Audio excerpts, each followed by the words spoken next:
Bien, bonjour à tous et toutes, soyez les bienvenus dans cette nouvelle séance, deux fois aujourd'hui, pour deux approches à peu près du même sujet, mais avec des méthodes un peu différentes. Ce qui va nous préoccuper, c'est la correction des copies d'élèves. Ce qui va nous préoccuper, c'est la manière de comprendre et d'appréhender les fautes d'écriture commises par les élèves, que ce soit des fautes dans l'ordre de la cohérence ou de la cohésion. Donc mon sujet du jour, ce sera la correction de copies d'élèves. C'est une partie d'activité qui peut tomber prioritairement à l'oral. Pendant longtemps, c'était des questions d'écrit. C'est plutôt maintenant des questions d'oral, bien que ça puisse faire partie de la question grammaticale, justement. Dissertation, ensuite, deuxième temps, grammaire et lexique. Question d'analyse d'une copie d'élève, selon des critères qui sont des critères grammatico-orthographiques ou de cohérence. Ça pourrait se trouver par ici. Quoi qu'il en soit, il faut que vous maîtrisiez les outils, non seulement la langue, mais aussi les outils qui vous permettent d'appréhender cette correction. Donc on voit ça une première fois cette année, et l'année prochaine, on verra cela sous un autre angle. Aujourd'hui, cette année, donc c'est essentiellement cohérence, puis cohésion, et l'année prochaine, ce sera davantage sur la régularité de la correction, ce sera sur les codes de correction, sur la manière de corriger une copie pour que ce soit formatif, et non pas simplement informatif. Ça, c'est faux. Bon, ok, ça, c'est faux. Mais comment on fait pour passer du « ça, c'est faux » à « j'ai compris qu'il y avait une faute et je suis capable de la corriger ». C'est toute une étape. Donc, deux champs, cohérence et cohésion cette année, et l'année prochaine, la correction formative. Alors, je viens d'utiliser un certain nombre de mots. Ces mots, je les redéfinis rapidement. C'était dans ma série précédente de cours que je les avais définis. Il y a deux notions qui entrent en jeu lorsque l'on étudie un texte. C'est la notion de cohésion et c'est la notion de cohérence. Alors, cohésion et cohérence, ça ressemble, mais c'est deux réalités complètement différentes. Si vous vous trompez dans l'un ou dans l'autre, c'est problématique, parce que vous ne répondez pas à la question.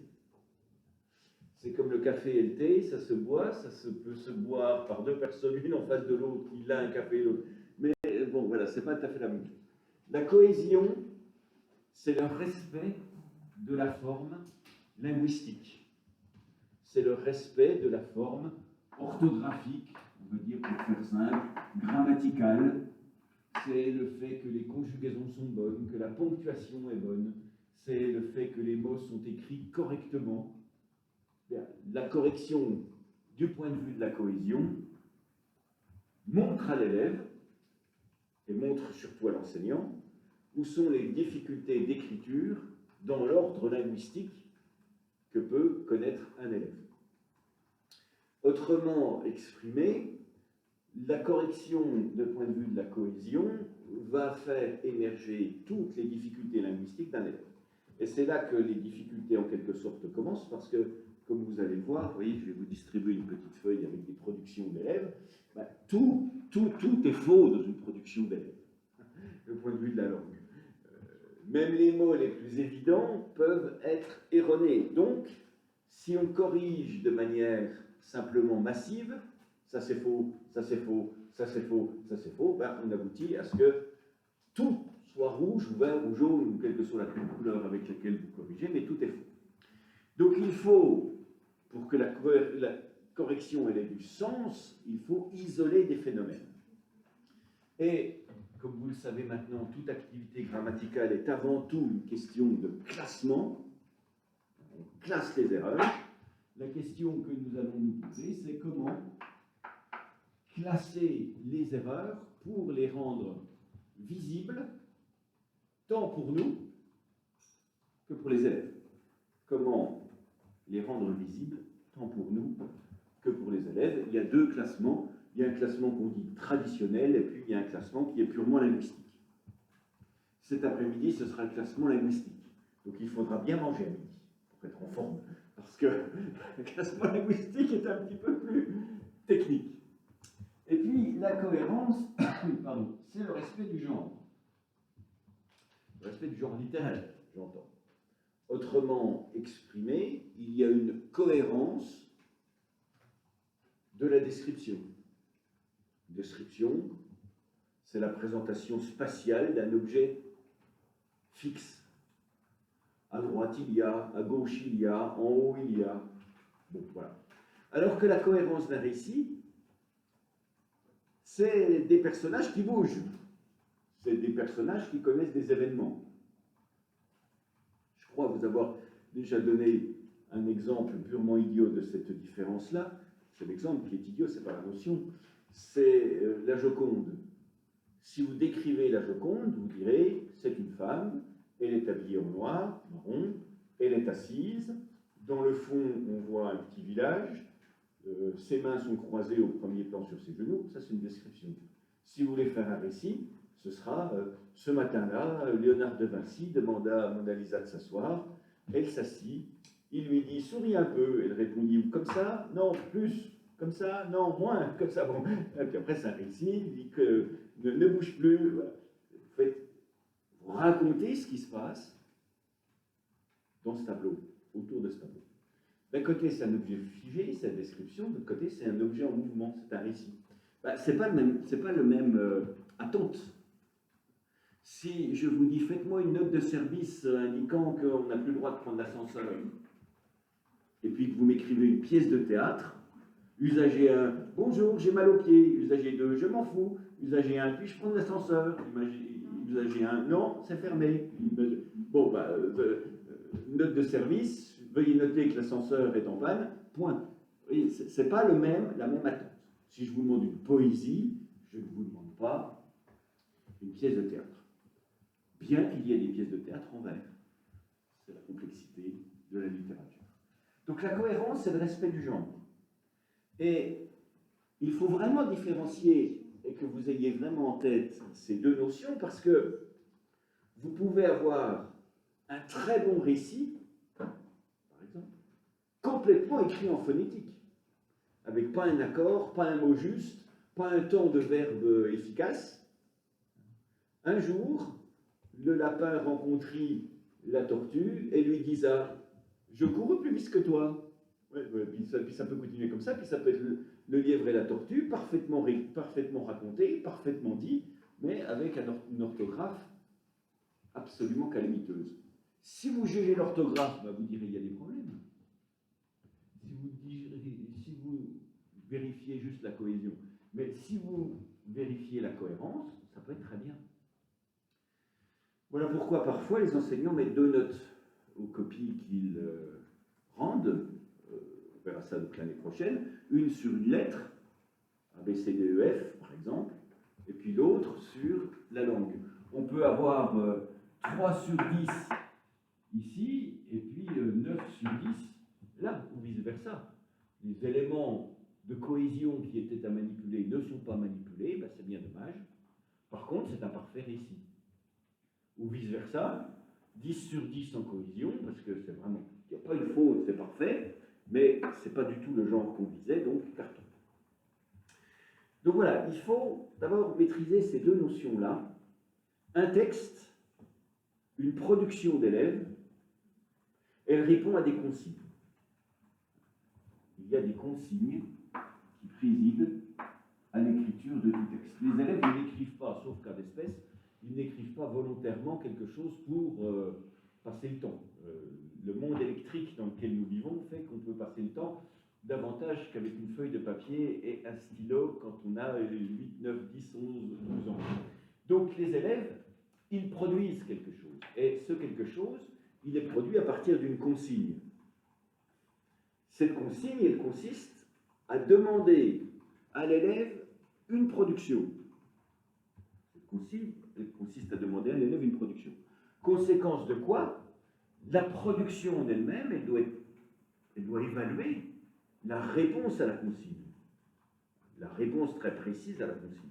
Si la consigne, c'était « fais-moi 2 phrases à l'imparfait », je ne m'occupe pas du tout de ce que ça dit. On peut avoir une phrase qui dit le lapin monte, descend dans son terrier, et puis la deuxième, l'oiseau chantait dans l'arbre.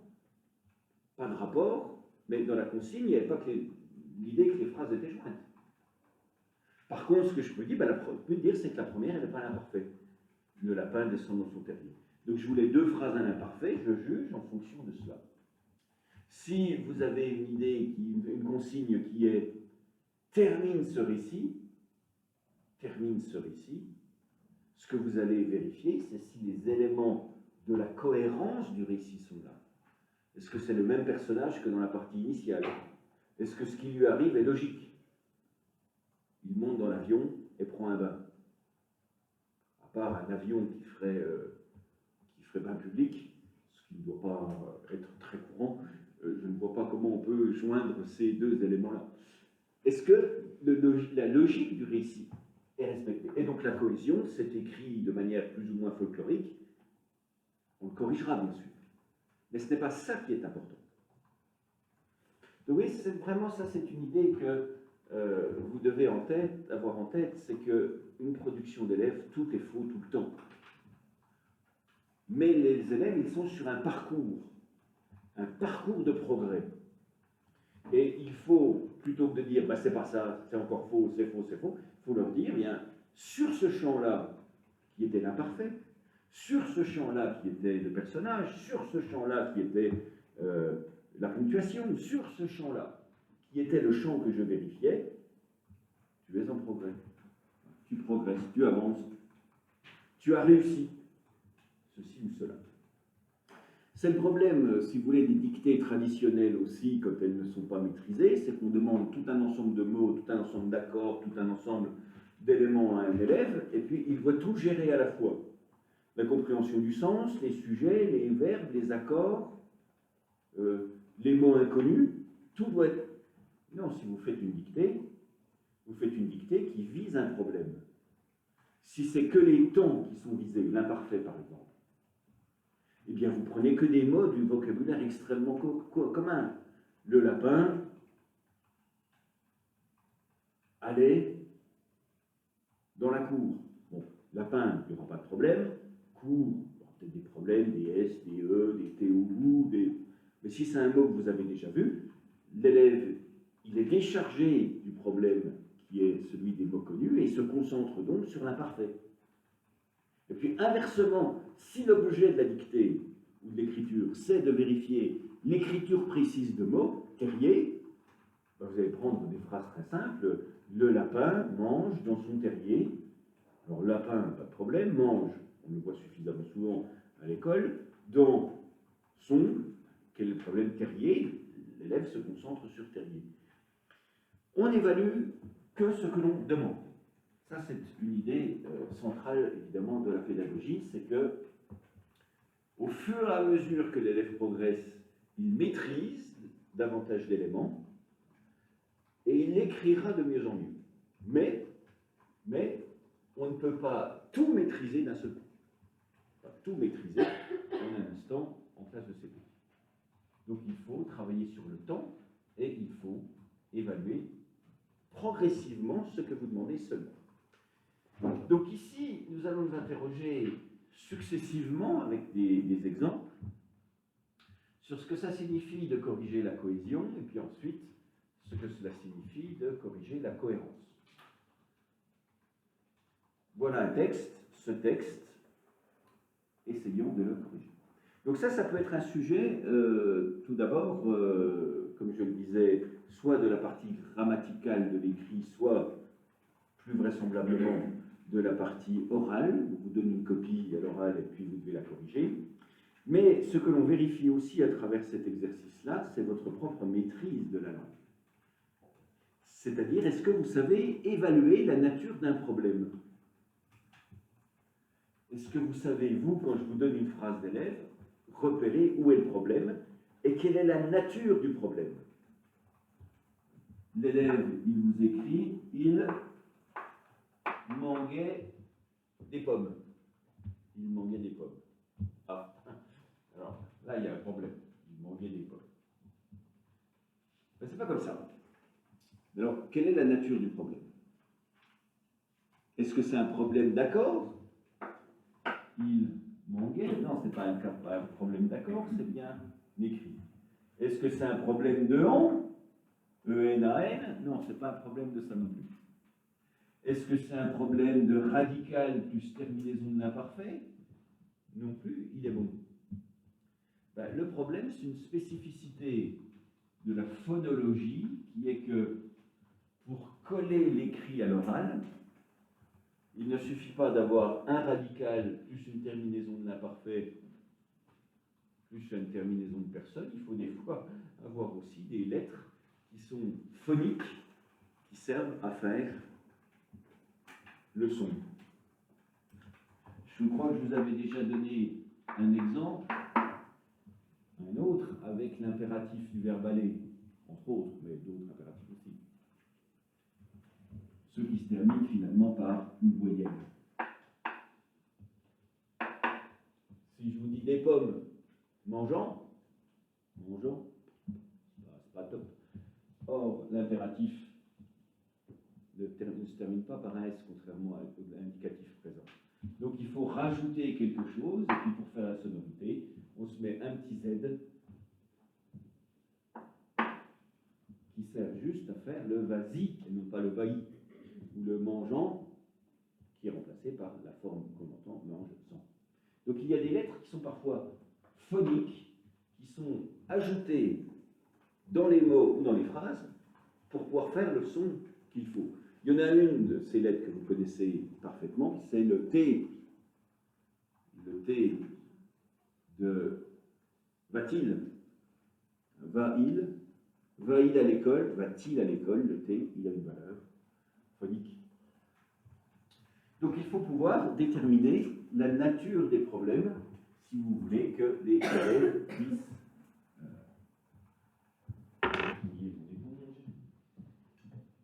puissent progresser et puis ils puissent avoir des idées précises sur ce qui ne va pas. Et deux fautes l'une à côté de l'autre, deux fautes l'une à côté de l'autre, deux fautes l'une à côté de l'autre ne renvoient peut-être pas au même problème. Pas du tout au même problème. Exemple, si je dis le lapin avec un S mange avec ES, le lapin mange avec un S. Là-dedans, la faute, elle est où? Eh bien, on est bien embêté de le savoir. Est-ce que l'élève voulait une phrase au pluriel? Auquel cas, le problème, il serait ici. Ce serait les lapins mangent. Et là, on pourrait dire qu'il y a du raisonnement grammatical. C'est-à-dire que l'élève voulait un pluriel, conséquence de quoi il a mis le verbe au pluriel. Bon, ben, pas de chance. C'est pas comme ça les pluriels du verbe manger à l'indicatif présent. Mais il y a un raisonnement. Donc la seule faute véritable, c'est le fait qu'il a oublié de mettre le déterminant au pluriel. Et puis, faute accessoire, en quelque sorte, enfin, présente, mais accessoire, c'est qu'il ne connaît pas les formes du pluriel dans les verbes. En revanche, s'il voulait un singulier, ben, le problème, il se trouve donc et ici, et aussi ici, mais là, c'est parce qu'il n'a pas accordé le déterminant et le nom, et là, c'est parce qu'il ne sait pas non plus comment se terminent les verbes à l'indicatif, les verbes du premier groupe à l'indicatif. Il a fait comme si c'était un tu. Je mange E, tu manges ES. Donc, quelle est la nature de la faute? Parce que si la nature, c'est dans le groupe nominal, ben, il faut lui faire des exercices sur le groupe nominal. Le lapin, les chats, 3 grenouilles, voilà, ça c'est plusieurs, donc ça se termine par, ça c'est tout seul, donc ça se termine par, etc. Et puis il faut lui faire voir quelles sont les terminaisons des verbes. Oui, deux fautes qui se ressemblent tout à fait, des S entre eux, comment les les évalue, comment on les estime, et qu'est-ce que l'on met en place par conséquent pour résoudre ces problèmes. C'est des questions qui sont essentielles à la progression de l'élève. Voilà pourquoi vous devez apprendre à catégoriser les problèmes de cohérence et de cohésion rencontrés par les élèves. Vous devez apprendre à catégoriser les problèmes de cohérence et de cohésion rencontrés par les élèves. Alors on se concentre pour l'instant sur cohésion. Cohésion, c'est-à-dire le respect orthographique et grammatical. Cette cohésion, elle consiste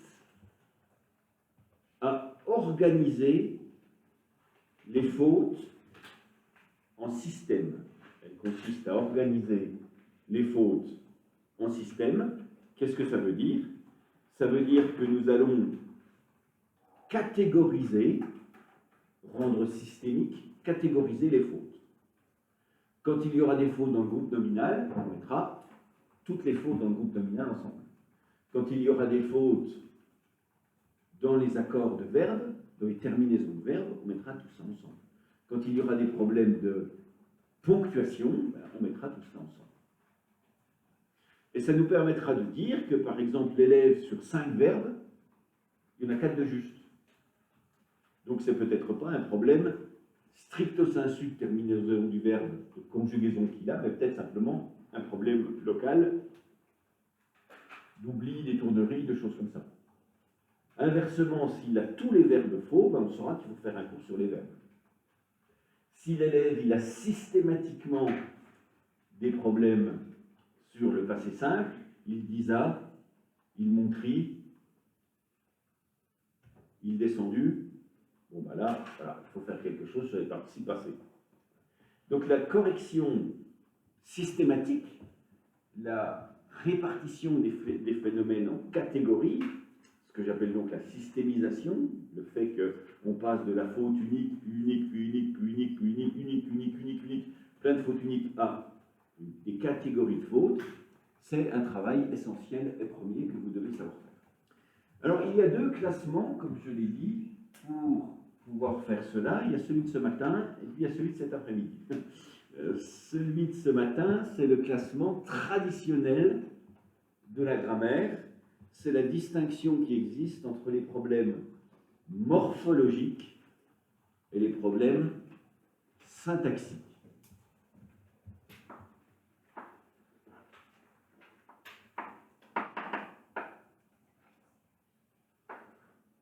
On va mettre ça en nom commun, la morphologie et la syntaxe.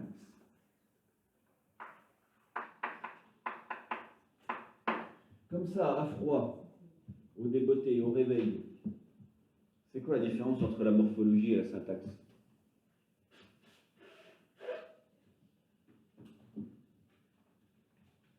Tout le monde se demande ses vieux souvenirs.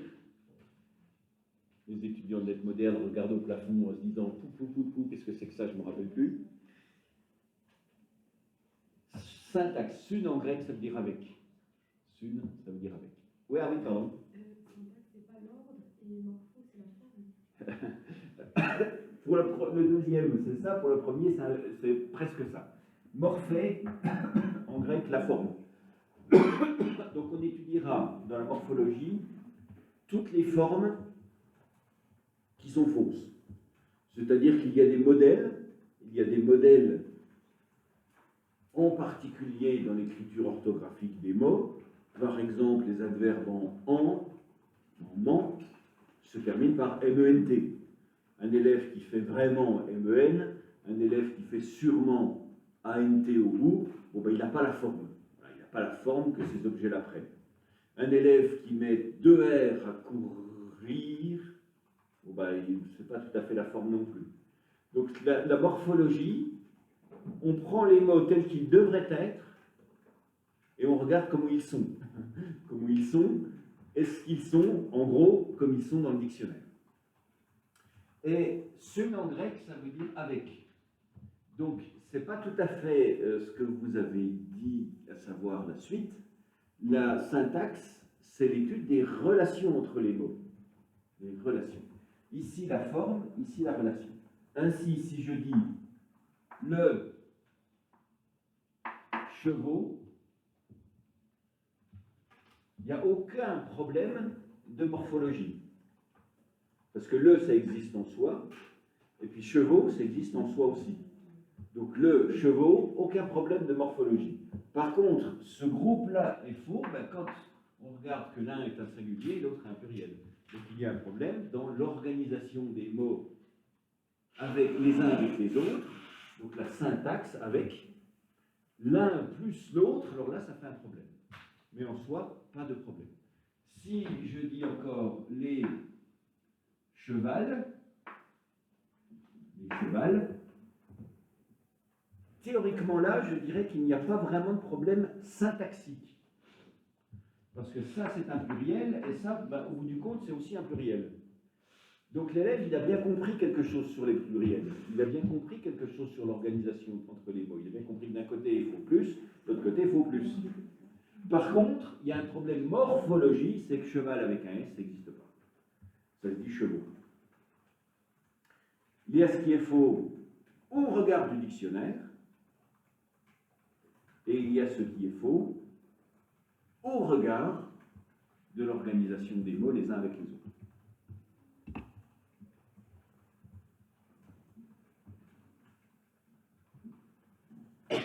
Et parfois, on ne sait pas classer. Parfois, on ne sait pas parce qu'il y a des classements, enfin, il y a des fautes dont on ne peut avoir l'origine que quand on demande aux élèves pourquoi ils ont fait ça. Pourquoi tu as mis ça ici? Et puis, ils nous trouvent une explication, et cette explication n'était pas celle que nous avions compris. Bon, ça nous indique juste ce que nous devons faire en tant qu'enseignants ensuite. Alors, pour prendre des exemples de ce que l'on trouve dans ces différentes catégories-là, dans la syntaxe, on trouve évidemment tout ce qui relève des accords, à savoir sujet plus verbe, à savoir dans le groupe nominal, les au pluriel, avions au singulier.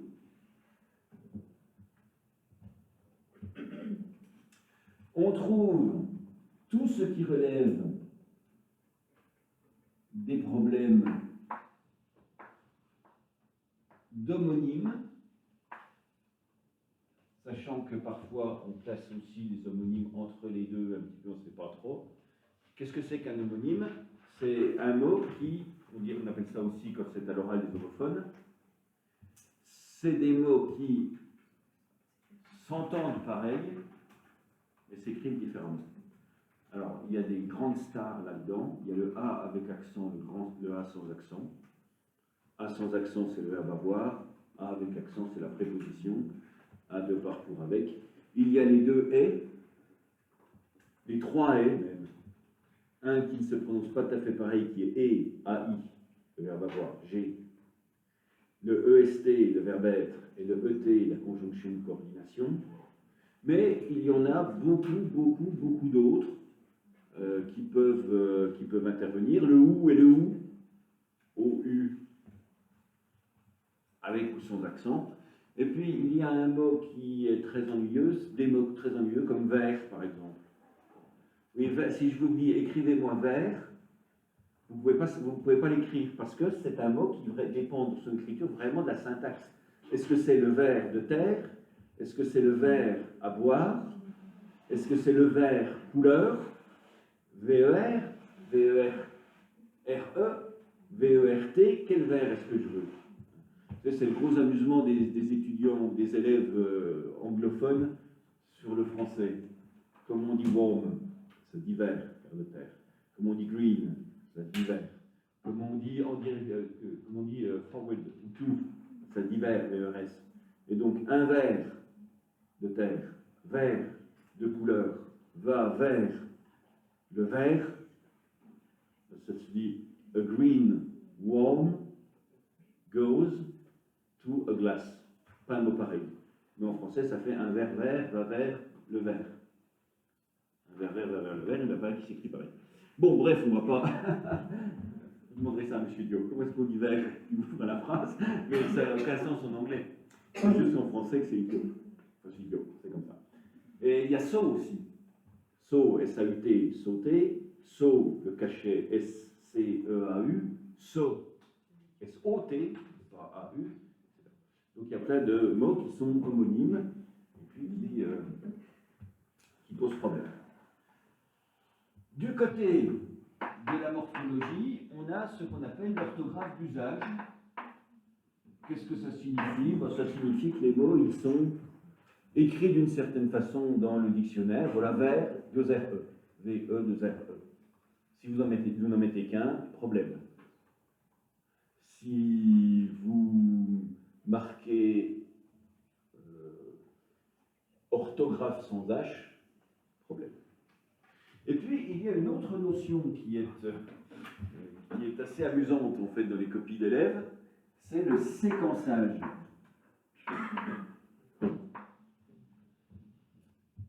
L'oral, c'est une suite. L'oral, c'est une suite de sons. L'écrit, c'est une suite de mots. Et comment on passe de la suite de sons à la suite de mots? Eh bien, par la pratique de l'écrit, par la pratique d'un exercice de substitution. Et quand je vous dis le lapin bleu,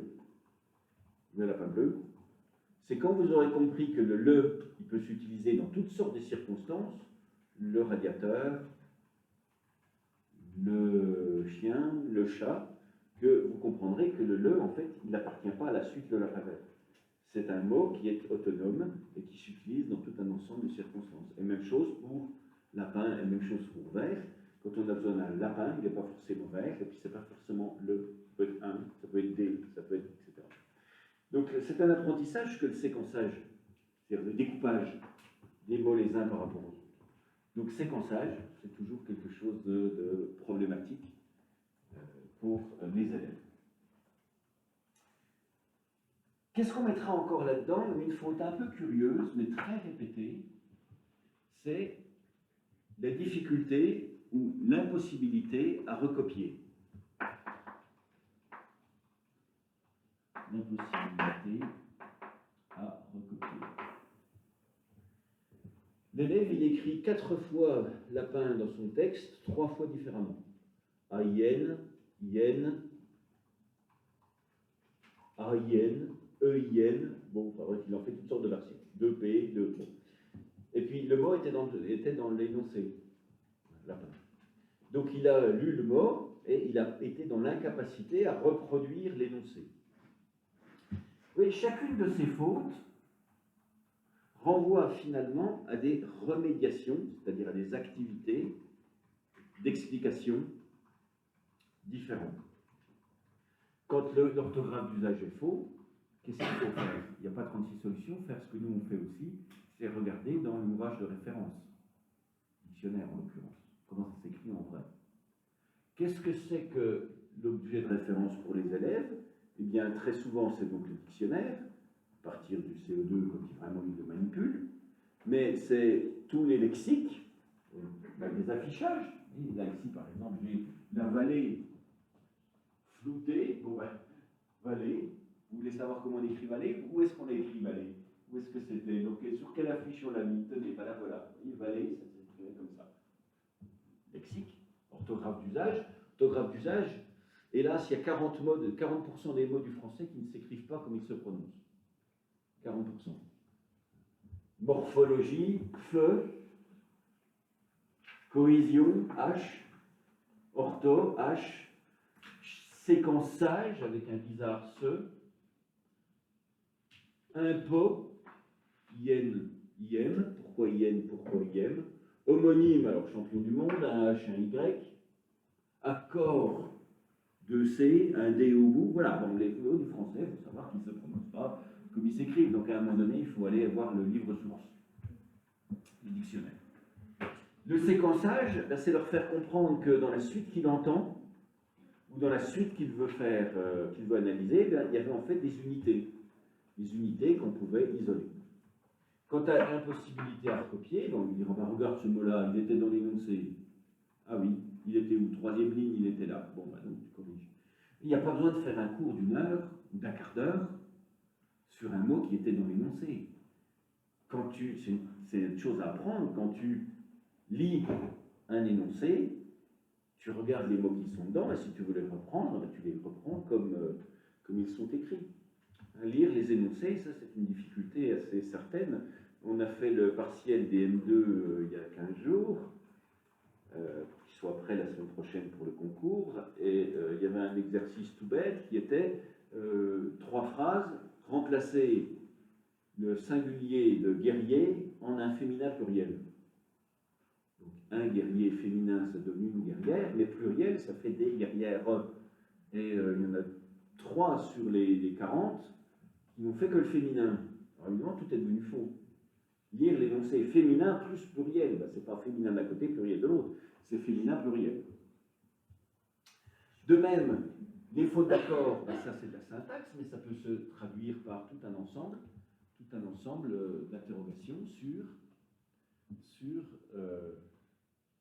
les terminaisons des verbes, sur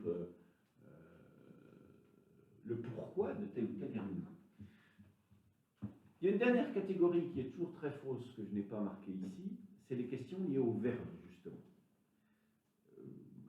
Certains choisissent, en fonction du corpus qu'il y a, si dans un texte, vous avez beaucoup de verbes faux, mais que c'est toujours la forme du verbe, les R, les L en trop, ils allaient, avec un nombre de L non conforme. Est-ce que c'est plutôt de la morphologie du verbe, morphologie verbale? Est-ce que c'est plutôt les formes qui ne vont pas? Ou est-ce que c'est plutôt les accords verbaux qui ne vont pas? Si c'est que les terminaisons mais que les radicaux sont bons, il n'y a que des problèmes du côté des terminaisons, des accords. Si les accords sont justes, il y a des problèmes ici.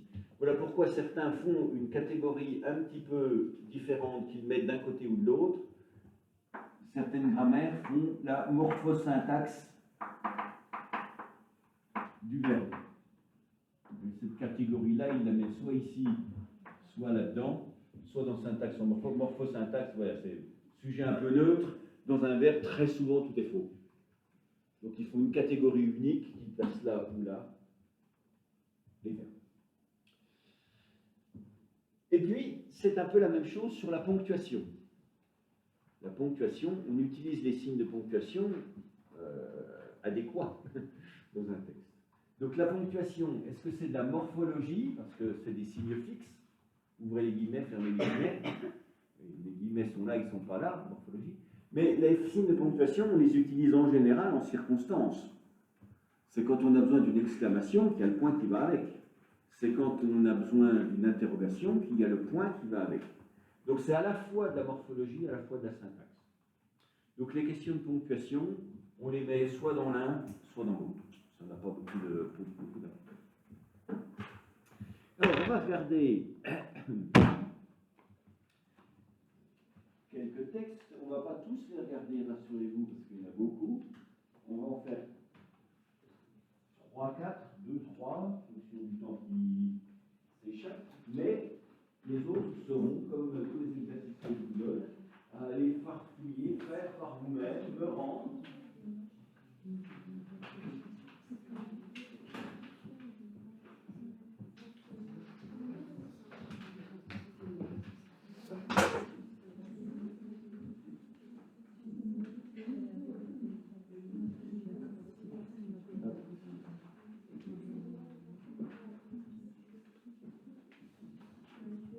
Alors, interrogeons-nous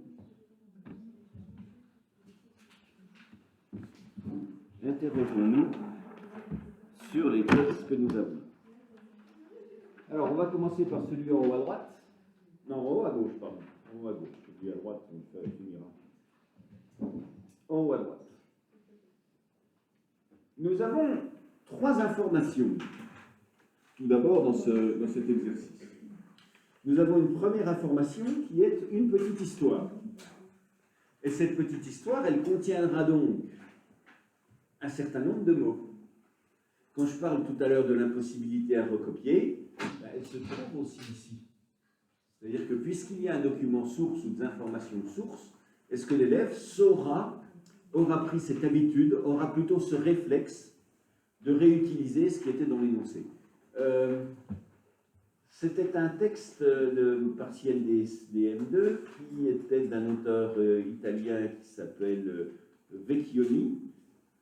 Le titre s'appelle le libraire, de Solinonte. Solinonte, c'est une ville de Sicile. Et une étudiante a écrit du début à la fin ses notes. Alors, évidemment, ça craint. Pourquoi? Parce qu'il y a l'incapacité à recopier le titre de l'ouvrage. Et pire encore, il y en a une qui a confondu le titre avec l'éditeur. Quand Vecchioni il écrit un livre qui s'appelle Gallimard, ça craint. Ça craint beaucoup parce que ça veut dire qu'elle n'a pas finalement une connaissance des maisons d'édition de base françaises. Il y a le livre de poche, il y a Gallimard, il y a Grasset, il y a 10 grandes maisons d'édition en France.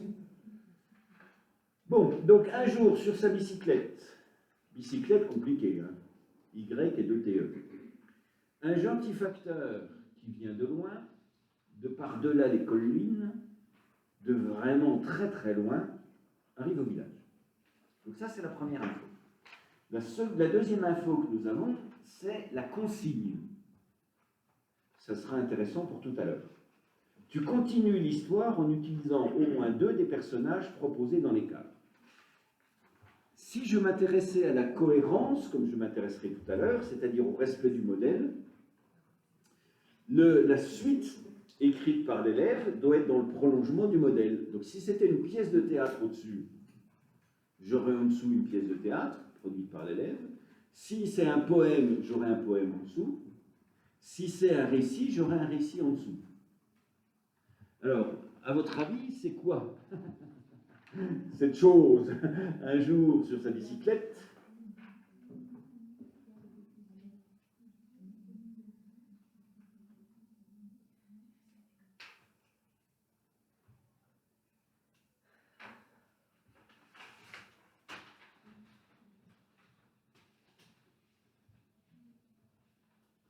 qu'est-ce que vous donneriez quoi comme genre de texte, ça? C'est un récit, effectivement, donc les élèves fabriqueront un récit, mais c'est un récit qui a la mise en page de la poésie. Vous voyez, avec des majuscules à chaque phrase, des majuscules à chaque ligne, alors que ce ne sont pas des phrases. En théorie, il y a une majuscule en début de phrase.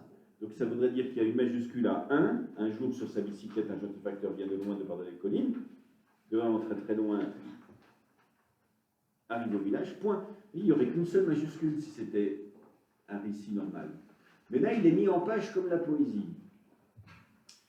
Pourtant, il n'a aucune rime, sauf moins loin, mais enfin c'est le même mot. Et de surcroît, il n'a pas un nombre de syllabes identiques vers par vers. Donc, je serais tenté de dire que le corpus est mal choisi. C'est-à-dire que quand on regarde ça, moi, je ne sais pas quel genre c'est pas un élève de 10 ans qui va le savoir. Disons-le clairement. En tout cas, si on considère, comme vous l'avez fait, c'était un bon réflexe de penser que c'était un récit, parce qu'il y a une situation initiale, il y a un personnage, il y a des événements, un jour, un facteur, le village, situation spatio-temporelle, plus action, il arrive au village, donc il va se passer quelque chose. D'autant que ce qu'on nous propose, ce n'est pas une liste de rimes, mais c'est une liste de personnages, donc on s'attend à avoir des personnages. Dites-moi. Du coup, pour la question de la mise en page, est-ce que le fait que l'enfant n'ait pas mis des majuscules à chaque fois qu'il avait un ligne, c'est compté comme une erreur? Ça dépend ce que vous vouliez effectivement évaluer comme cohérence. Parce que si vous êtes dans un parcours de poésie, par exemple, puis vous avez fait un cours sur la mise en page de la poésie, un autre cours sur le nombre de vers ou quelque chose comme ça, puis que là on est dans la poursuite d'une séquence sur la poésie, alors là ça posera problème parce qu'il ne maîtrise pas ce qu'on a fait juste avant, mise en page. Par contre, si le texte, vous l'avez trouvé parce c'est un exercice qui était là, qui était intéressant, et puis dans le manuel c'est tout, puis que le genre ne vous intéresse pas, vous noterez ça comme un récit, donc tout bout à bout. C'est une bonne question parce que c'est là qu'on voit justement la différence entre cohésion et cohérence. S'il y a un élément de cohérence particulier que vous voulez, donc du genre littéraire, que vous voulez évaluer, alors il faut vraiment qu'il soit peut-être plus explicite pour les élèves. Tu continueras l'histoire en utilisant au moins 2 des personnages proposés dans les cadres et en respectant la forme de la poésie. Alors là, l'élève il dit, ah, forme de la poésie, qu'est-ce que c'est? C'est des lignes successives avec des majuscules. Et donc, troisième information, on a une liste de personnages, il y a une minuscule, et une majuscule parce que c'est un personnage, le grand-père, la fée Erika, Lapinou, le directeur et Lucie. Ça se place visiblement dans un contexte, parce que si je vous dis à froid, la fée Erika, que dit-elle à Lapinou et Lucie? J'attends des réponses, on ne peut pas savoir. Oui, donc il y a véritablement un contexte qui est là derrière, parce que qui est Lapinou? Sans doute, ça doit être un lapin, mais encore, c'est même pas sûr, etc. Et donc voici la production proposée par l'élève. Voilà. Je vais essayer d'agrandir tout ça pour que ce soit plus visible.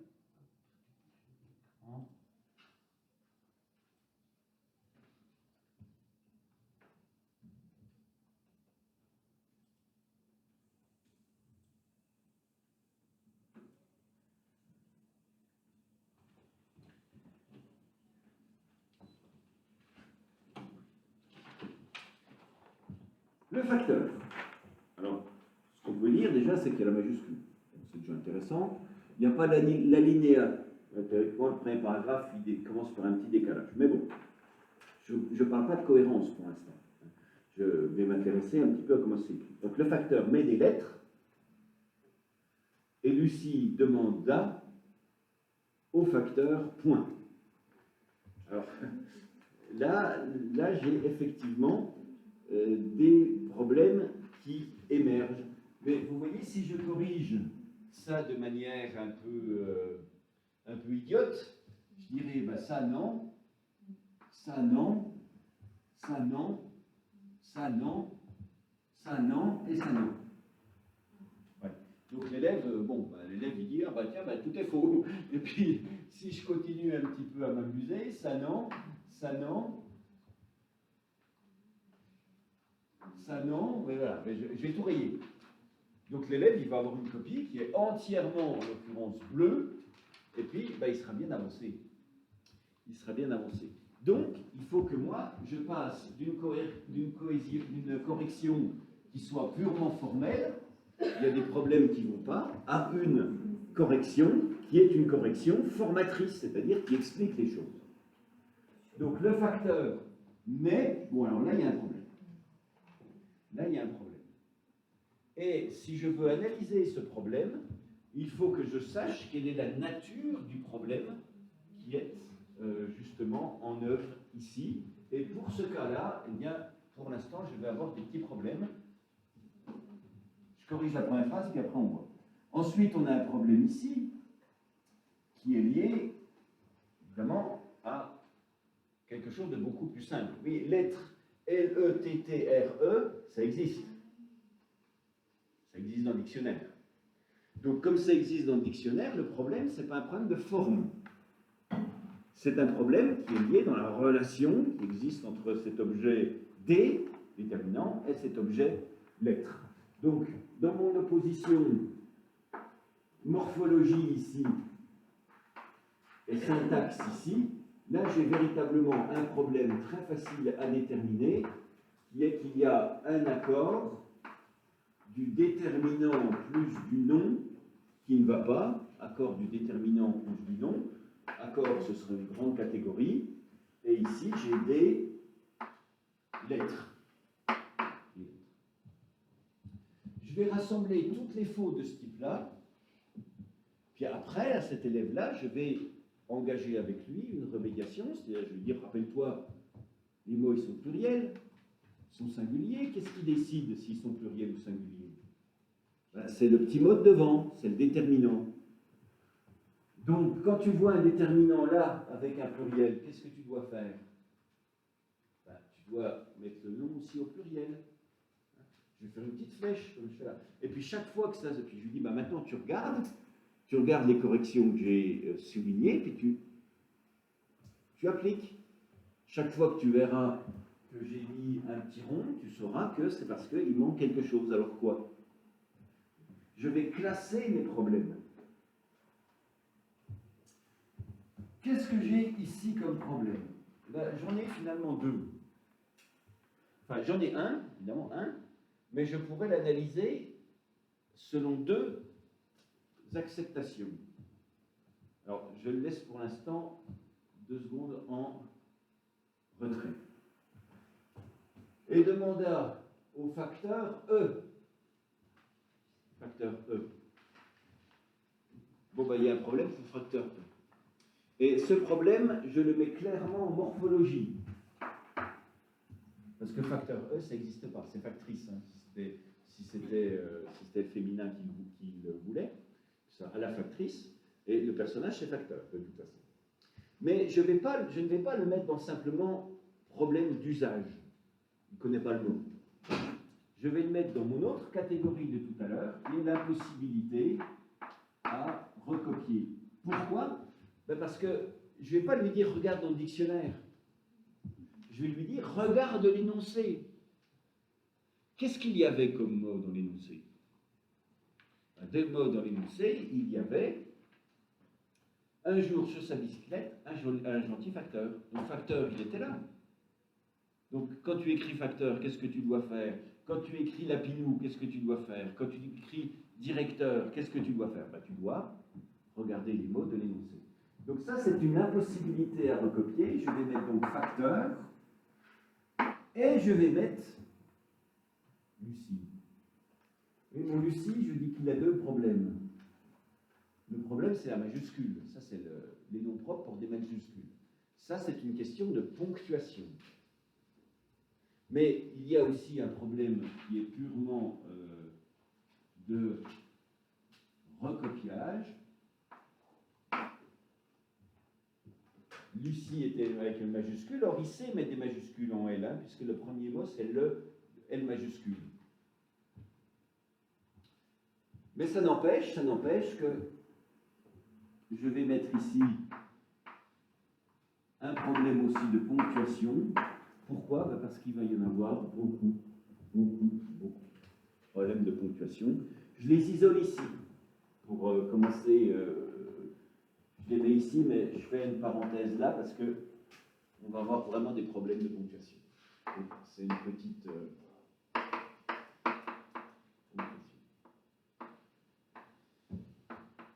majuscule des noms propres. Lucie. Vous voyez, les problèmes peuvent s'analyser à différents degrés. Il faut essayer après de voir quelle est la logique de l'élève. Et je commence une catégorie immense dans cette copie-là, qui est la ponctuation du style direct. Ouh, ça me fait dire, par exemple, que l'enseignant n'a fait aucun cours sur la question. Pourquoi? Parce qu'ils sont tous faux. Voilà. Tout est faux dans la ponctuation du style direct dans ce texte. Donc, on va noter tous les problèmes, mais il n'empêche qu'à l'évidence, il faudra à un moment donné faire un cours sur la ponctuation du style direct. Et le premier problème, c'est la présence des points. Celui-là qui est différent de celui-là. Demanda point. Non, ça ne marche pas. C'est demanda 2 points. La ponctuation du style direct, on ne peut pas couper le verbe introducteur de parole. Il dit point. Non, c'est il dit 2 points. Il demanda point, ça ne marche pas. Il faut transférer le point en 2 points. Et puis enfin, j'ai un problème que j'ai éludé qui est celui de mère. Parce que je ne sais pas comment l'analyser en fait. Parce que je peux l'analyser en syntaxe ou je peux l'analyser en orthographe d'usage. Alors, qu'est-ce que ça pourrait être le problème de syntaxe? C'est du fait qu'il y a des relations entre les mots qui fait que ça ne peut pas être celui-là. L'élève essaie de mettre un infinitif à mettre, et comme il se dit un infinitif, on met ER à la fin, ben c'est ça le premier. Ça peut être ça. C'est pas ce qui est peut-être le plus évident en syntaxe, c'est peut-être plutôt un problème d'homonyme. Homonyme.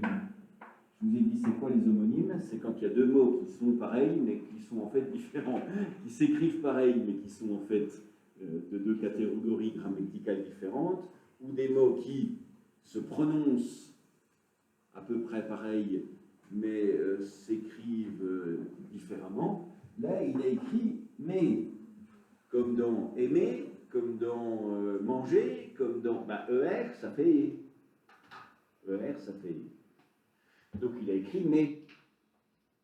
Mais le problème, c'est que des mères, il y en a beaucoup. Il y a la mère de famille, il y a la mère comme ça, il y a... et puis c'était un verbe. Donc est-ce que c'est un problème d'homonyme? C'est-à-dire qu'il a déjà vu le mot mère récemment, et puis qu'il le confond avec le verbe mettre. Là, ça implique aussi une chose, c'est un problème de phonologie. Alors, ça aussi, c'est un élément qu'on peut souligner. Je le mets d'une autre couleur, parce que c'est un point sur lequel on peut travailler assez facilement. Les fautes, elles peuvent être de syntaxe, elles peuvent être de morphologie. Mais elles peuvent être aussi d'une autre surcouche, en quelque sorte, de problème, qui est l'inadéquation entre l'oral et l'écrit. L'inadéquation entre l'oral et l'écrit.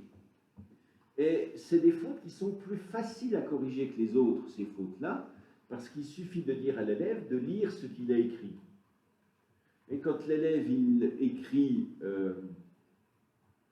il passa par le village, ben vous lui dites, qu'est-ce que tu as écrit? Donc tu écris peu, a, et après ça fait quoi? Ça fait the, ah, il passa. Est-ce que c'est ça que tu veux dire? Il passa par le village. Ah ben non, je voulais dire il passa. Donc il manque quelque chose. Donc ici, ça c'est mère. Le facteur mère des lettres. Est-ce que tu voulais dire mère? Non. Bon alors tu voulais dire mais. Mais alors, mais. D'ailleurs c'est un et, mais. Donc, il y a un problème de phonologie en plus. Mais ça pourrait être aussi un problème que je pourrais mettre dans la morphologie du verbe. Comme l'a dit votre camarade, le verbe mettre, ce n'est pas un verbe du premier groupe, il ne se termine pas par ER. Ou je pourrais le mettre aussi dans syntaxe du verbe. Syntaxe verbale. Terminaison en ER au lieu d'en ET. Mais quelle est la nature de la faute? Compliqué, des fois on ne sait pas. Une faute, elle peut être une faute simplement de confusion écrit-orale, elle peut être une confusion de mots déjà vus. Il sait que celui-là, il existe puisqu'il l'a déjà vu, donc il met celui-là. Ça peut être une confusion de nature du mot, on ne sait pas. Là, il faudrait lui demander exactement ce qu'il a voulu écrire. Bon, ça on le sait, il met des lettres, mais surtout comment il justifie. Pourquoi tu as mis celui-là? S'il vous dit, c'était parce que sur le tableau, là où on voit la plage, le mot était écrit, d'accord, bon, c'est un problème d'homonyme. S'il vous dit, c'est le verbe je mets, d'ailleurs, comme ça, à froid, ER, ça se prononce toujours et. Manger, tous les verbes du premier groupe. Mais ça se prononce effectivement des fois R. Est-ce que vous en connaissez d'autres? Amer. À repasser. À faire à repasser. Voilà, il y en a quelques-uns. Ils sont très ennuyeux. très ennuyeux parce qu'il ne se prononce pas du tout comme il devrait se prononcer. Vous avez compris le principe, c'est de se demander quel est le raisonnement qui aboutit à le raisonnement ou l'absence de raisonnement qui aboutit à la faute. Parce que pour corriger la faute, l'élève il devra faire un raisonnement lui aussi qui sera contraire, qui sera complémentaire. Qu'avons-nous encore comme problème? Eh bien, nous avons en ponctuation, nous avons la présence systématique des guillemets, pas de guillemets, nulle part. Donc il demanda au facteur, elle demanda au facteur 2 points, ouvrez les guillemets, est-ce qu'il y a une lettre pour moi? Est-ce qu'il y a une lettre pour moi? Il y a deux problèmes. Il y a deux problèmes ici. Et ces deux problèmes, eh bien, personnellement, oui. Non, j'ai cru que vous. Voilà. Si, ah oui, oui. Ça peut être du séquençage. Alors, pour l'IA, ça peut effectivement être du séquençage, c'est-à-dire qu'il y a un télescopage entre ce qu'elle entend, ce qu'il entend, l'IA, et puis les représentations orthographiques qu'elle a. L'IA, c'est comme une chenille, c'est un lieu, donc il y a, bon, oui, ça peut être un problème de séquençage. Effectivement, ce sera dans l'orthographe d'usage. Mais de toute façon, oui, je le mettrai dans le séquençage d'usage. Et l'autre aussi. L'autre aussi, à cause de ça. Est-ce que, donc c'est ces deux-là qui sont évidemment faux, je les mettrai dans l'orthographe d'usage. Quand on apprend à écrire, je vous ai dit qu'on apprend évidemment le déconnage grapho-phonologique. Voici un son A. Ce son A, il s'exprime par une lettre. Repérons la lettre. Déduisons qu'il y a le son. Voici une lettre T. Il fait le son T. Bon, on essaie de faire des relations. Mais il y a tout un ensemble de mots que l'on apprend de manière globale. Parce que ce sont des mots très très courants dont on a besoin tout de suite pour pouvoir lire des petites histoires. Dans les premières leçons d'un manuel de CP, souvent on apprend « il était une fois ». Il était une fois. C'est très difficile à analyser « il était une fois » parce que « fois » déjà, il faut IS. Bon, il y a OI, ça ne se prononce pas normalement, le S ne sert à rien. Et puis le il, c'est un il qui est impersonnel. Il était une fois. Donc il était une fois, on les apprend dès le début. Et il y a deux formules qui sont purement figées, qui sont très difficiles à analyser même pour des adultes. C'est est-ce que, et puis, il y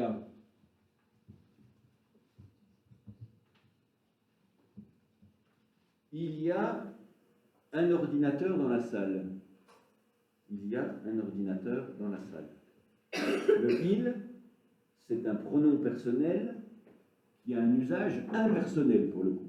De même, il pleut, il vente, il tonne, etc. Usage impersonnel. Vous vous rappelez de cela dans les formes de phrases. On a 5 formes de phrases. Elles sont négatives, passives. Elles sont emphatiques ou non emphatiques. Elles sont passives ou actives. Elles sont exclamatives et elles sont impersonnelles, rarement. Bon. Le i, c'est un adverbe ou un pronom de lieu. Tu es allé à Paris, j'y vais demain. J'y vais demain, i pour Paris. Donc, ia, ça veut dire que à un endroit particulier se trouve quelque chose. Le i, c'est le lieu. Et puis c'est un y, c'est pas un i, lettre i. Donc c'est compliqué à écrire, donc le il y a, on l'apprend de manière globale, parce qu'en plus, c'est quand même 4 sons, 4 phonèmes, il, i, l, i, a, dont 2 s'écrivent avec une lettre différente alors que c'est le même. Le phonème initial et le phonème du milieu se prononcent, c'est un seul phonème, c'est le phonème i, mais qui donne lieu à 2 graphèmes, i et y. Donc voilà, il y a surchauffe cognitive sur le IA. résultat des courses, on apprend de manière toute faite. Parce que quand l'élève tente de mener des raisonnements, ben, ils sont nécessairement faux. Et puis le est-ce que, ben, c'est l'inverse, puisque c'est une question, c'est l'inversion du sujet et du verbe de quoi? Est-ce que? C'est une question. Donc dans les questions, on inverse le sujet et le verbe parfois. Donc est-ce que c'est l'inversion de c'est? C'est l'heure? C'est l'heure? Est-ce que c'est l'heure? C'est l'heure? Est-ce que c'est l'heure? L'inversion de c'est. Alors, vous ne le saviez pas, l'élève il ne le savait pas non plus. Donc c'était le verbe être, dont le T ne se prononce pas comme dans le verbe être, il est venu. Le T ne se prononce pas. Si on comprend que c'est le verbe être dans l'expression c'est inversé, bah alors là, pas de problème. Mais quand est-ce qu'on comprend? Enfin, par OM1, on ne comprend pas souvent. Donc là, il y a un problème. Donc ces deux formules-là, est-ce que et il y a, moi je le mettrais en orthographe d'usage. C'est du séquençage, notre camarade a bien raison, c'est du séquençage.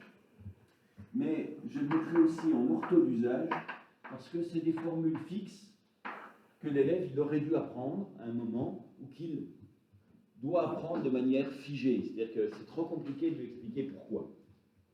Il y a, il était une fois, c'est l'heure. Voilà. Tout ça, on apprend ça de manière globale. Qu'est-ce que nous avons ensuite comme problème? Oui, dit le facteur. Ah, alors là, on a un certain nombre de problèmes.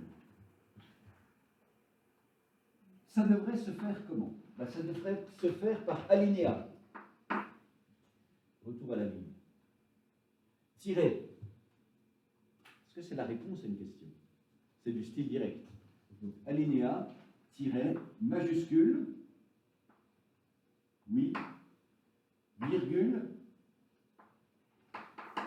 dit le facteur. Et en plus, il faut fermer les guillemets. Oui, il est là, la majuscule. En gros, oui.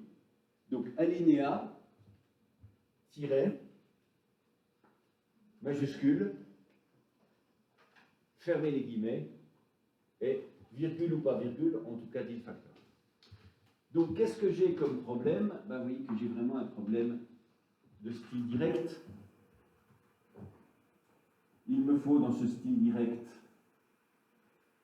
des alinéas, des retours à la ligne, des tirets, des majuscules et des problèmes de tirets.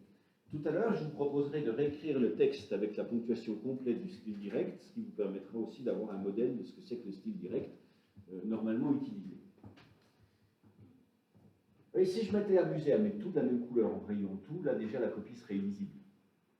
Mais je sais pour l'instant qu'il faut que je fasse un cours sur la ponctuation, que je fasse une insistance sur recopie bien les termes du sujet, l'incapacité à recopier, que je lui rappelle qu'il y a des mots qu'on a appris avant qui s'écrivent tout seuls, etc. Alors, ça pose problème. Et quel est le problème? Je l'ai déjà vu, ce n'est pas une nouvelle catégorie, c'est déjà là. Impossibilité à recopier, c'est dans le sujet. F majuscule, E majuscule et CK à la place. La féerica, elle est dans l'énoncé, la féerica. Utilise au moins un personnage du tableau, et donc on a la féerica. Donc, pourquoi ça ne s'écrit pas comme ça? Ça pourrait très bien s'écrire comme ça. Mais il faut une majuscule, et CK veut le sujet. Donc ces trois problèmes-là, je les mets dans incapacité à recopier. Demanda, deux points, ouvrez les guillemets, majuscule, P.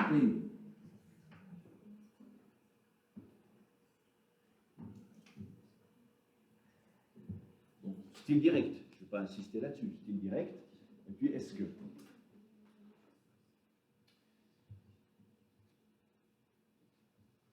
Ici, c'est mal, c'est la ligne, hein, les petits points, donc il n'y a pas de ponctuation ici. Est-ce que vous avez, alors, deux très beaux, est-ce que vous avez l'heure, s'il vous plaît? Qui sont deux problèmes qui ont un point commun, mais qui peuvent quand même être deux problèmes différents. Est-ce que vous avez l'heure, s'il vous plaît? Le s'il vous plaît.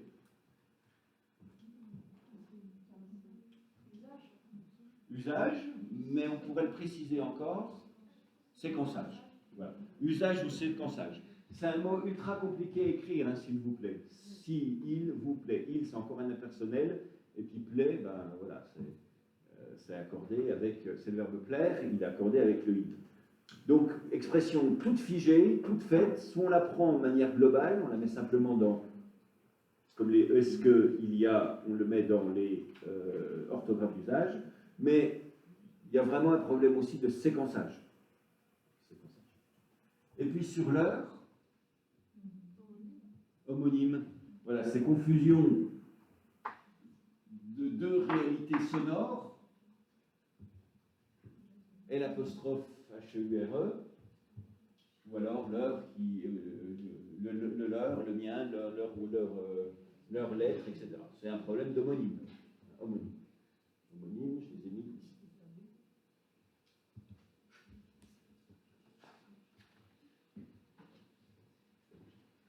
J'efface pour que ce soit un peu lisible.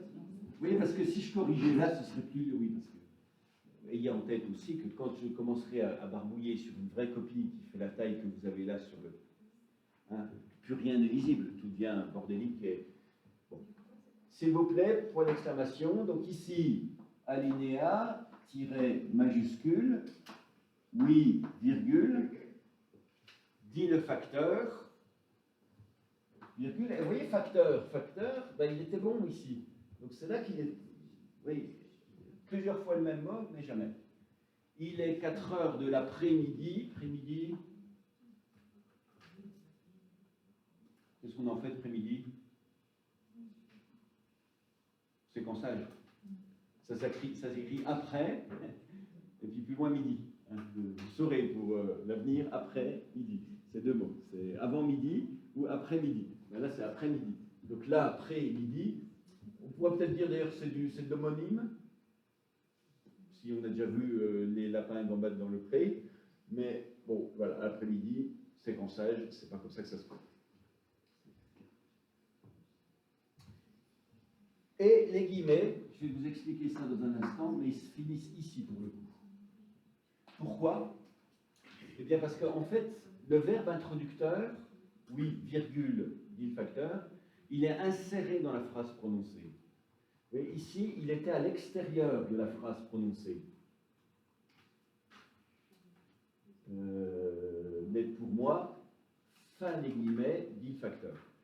On coupe en fait à la fin de la phrase prononcée à l'oral.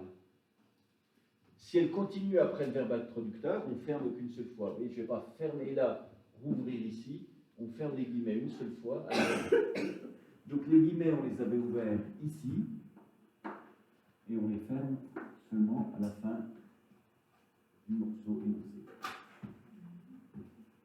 Je vais vous expliquer ça plus précisément dans un instant. Ça reste des problèmes de ponctuation du style direct. Le dicteur demande, est-ce qu'il y a une lettre pour moi? Les problèmes de ponctuation, H, de est-ce que,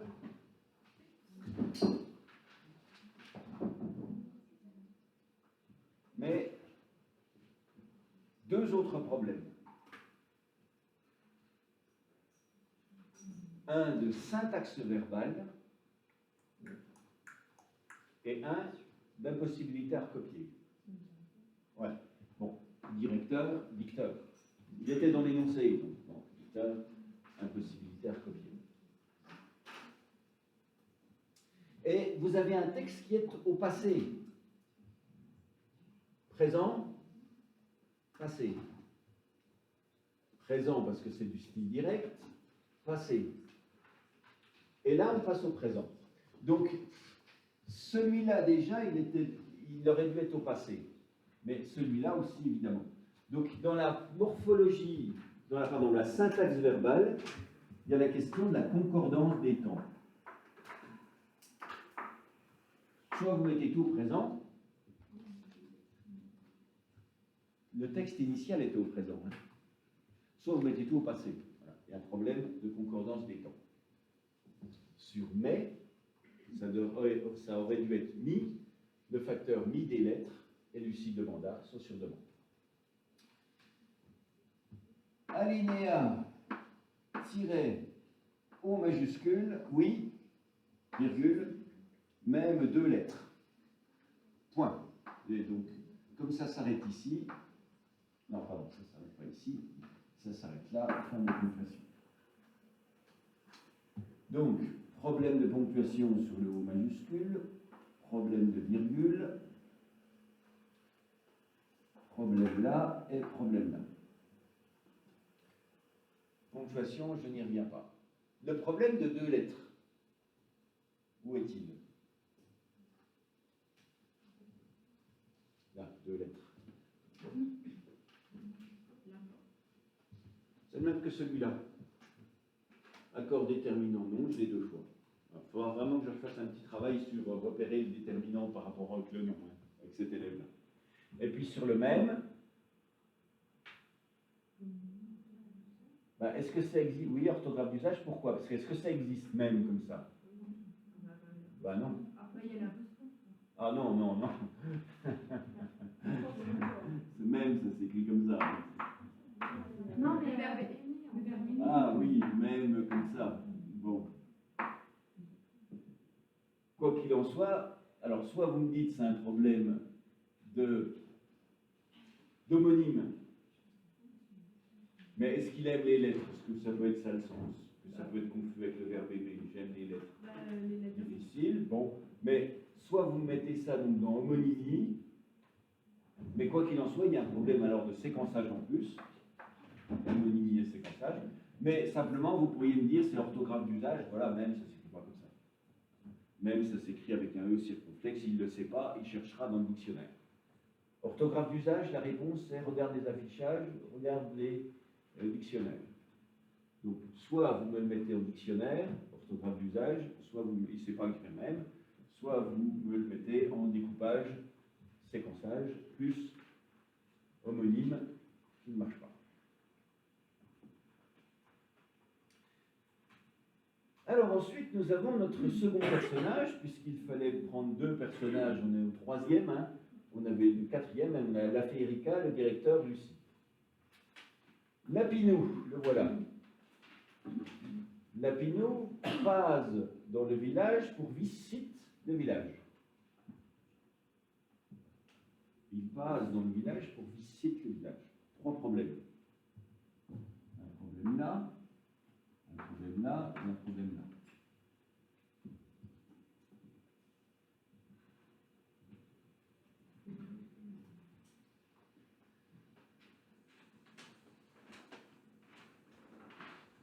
Ben, ces 3 problèmes de morphologie, c'est 2 problèmes de morphologie pour commencer. C'est que le verbe passer ne s'écrit pas pase. S'écrit pas passer. Là, il faut un autre S. Et là, par contre, il y en a un entre visiter, c'est visite, visiter, passer. Donc, ces 2 problèmes de morphologie du verbe, l'orthographe d'usage, ces verbes-là ne s'écrivent pas comme ça. Mais dessus s'ajoute un problème de phonologie très claire. C'est-à-dire qu'on n'a peut-être même pas besoin d'aller lui dire va voir dans le dictionnaire.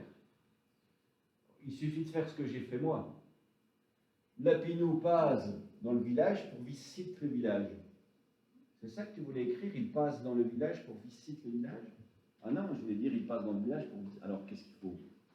Ah ben là, il faut quelque chose. Il faut un S en plus. Ah oui, là un S, et puis là un S aussi. Voilà. On rajoute. Oui, il y a des c'est effectivement, de même que là, j'ai souligné en disant il y a un problème de phonologie quand même, qui est sur mère et mais. Ici, c'est de l'orthographe d'usage, mais il y a un problème aussi qui se règle facilement avec la phonologie.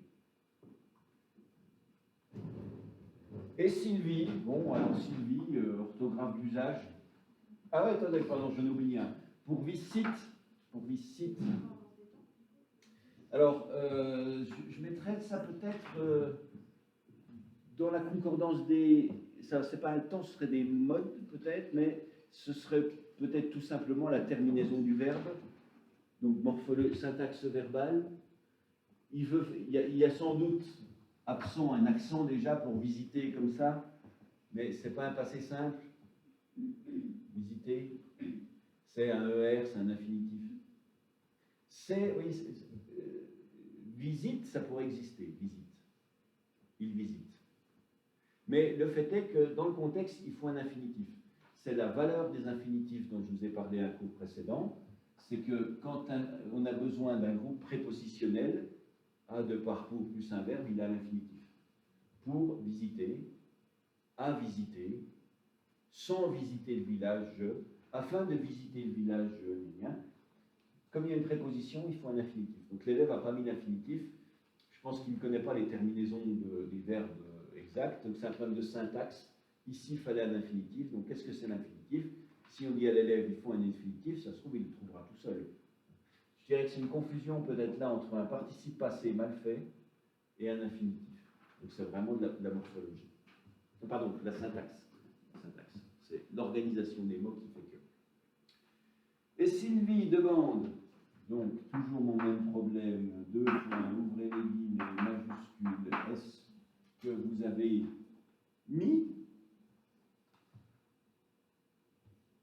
et il a bien mis, une lettre dans ma boîte à lettres. Une lettre dans ma boîte à lettres. Et donc évidemment, là, on a un problème de quoi avec ma boîte à lettres? Ouais, de séquençage, qu'en fait c'est une boîte dans laquelle on met des lettres, une boîte à lettres. L'élève a cru que c'était un objet en soi. Hein, c'est-à-dire que quand on parle de cet objet-là, c'est boîte à lettres. Donc il a cru que l'objet s'appelait boîte à lettres. En fait, c'est une boîte dans laquelle on met des lettres. Et il y a un autre problème juste devant. Oui, dites-moi. Pour Sylvie, c'est quoi par problème? C'est orthographe d'usage, c'est qu'en fait le prénom ne s'écrit pas comme ça. S'écrit avec un Y et puis un E et une majuscule. Moi, j'aurais dit la majuscule, c'est tout. Parce qu'après, les prénoms, maintenant, c'est tout. Oui, c'est vrai. C'est vrai qu'on peut avoir des prénoms, c'est une loi qui date de la fin des années 90. La loi était un peu trop restrictive, c'est-à-dire qu'on avait le droit de donner comme prénom aux enfants que des prénoms officiels du calendrier. Et ça veut dire par exemple que quand on voulait donner à son enfant un prénom qui était d'un personnage de la littérature, par exemple, ou de la bande dessinée ou autre, on ne pouvait pas parce que ce n'était pas dans le calendrier. Il y a des cas, bon, je crois que ce qui a fait un peu bouger les cas, c'est le cas de Torgal. C'est une bande dessinée, c'est un viking, et THOR. Bon, les états civils refusaient parce que c'est pas dans le calendrier. Et donc la loi a sauté, peut-être avec quand même un petit peu des problèmes sur les Matisse en particulier.